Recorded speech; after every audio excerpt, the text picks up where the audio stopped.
سلامونه نیکې هیلې په دې هیله چې روغ او جوړ یې. یو تازه خبر چې امریکا له طالبانو سره د سولې تړون وکړل. ویډیو در سره حتما تر اخره پورې ګورئ. ورسره زموږ د یوټیوب چینل پښتو ټاپ ټي وي همدا اوس سبسکرایب ورسره خوا کې د ګونګړۍ نشان ووهئ. له میاشتو بحثونو وروسته امریکا له طالبانو سره د سولې تړون وروستی کړ.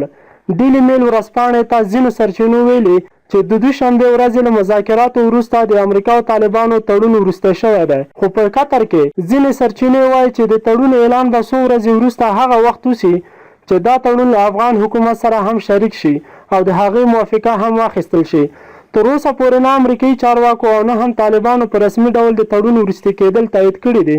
خو د افغان سولې لپاره د امریکا د بهرنیو چارو وزارت ځانګړی استازي زلمي خلیلزاد به ژر کابل ته راشي چې د افغان حکومت له مشرانو سره د تړون په اړه خبرې وکړي. نوموړی به همدا ډول بروکسل ته هم لاړ شي او د ناټو په مرکز کې به له چارواکو سره خبرې وکړي. ویل کېږي د سولې تړون به د ضمانت کوونکو هیوادونو په موجودیت کې اعلان شي. سرچینه وایي په قطر کې طالب مرکچیانو د بېلابېلو هیوادونو مشرانو ته بلنه ورکړې چې د سولې تړون د اعلان په غونډه کې ګډون وکړي او د تړون ضمانت هم وکړي. خو تر اوسه د نورو هیوادونو لخوا په دې اړه طالبانو ته د رد یا تایید ځواب نه دی ورکړل شوی.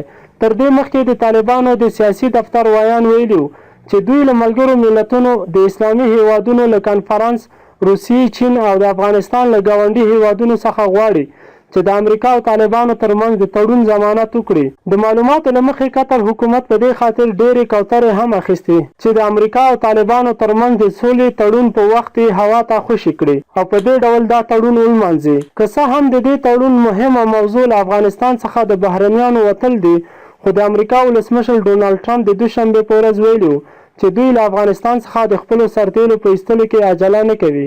ټرمپ ویلي که له طالبانو سره یې هوکړه وشي، امریکا سرتیري به ورو ورو له افغانستان څخه وځي او د دې هیواد خاوره به بیا د امریکا په ضد نه کارول کیږي.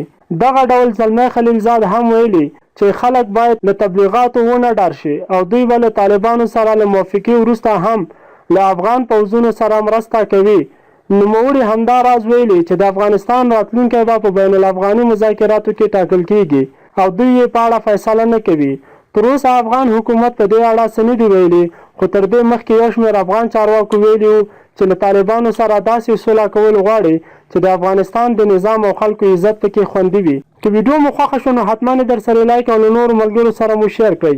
زموږ د یوټیوب چینل پښتو ټاپ ټي وي چې لاندې په سور رنګ کې سبسکرایب لیکلی ووهئ او ورسره په خوا کې د ګونګړي علامه د هغه هم ووهئ.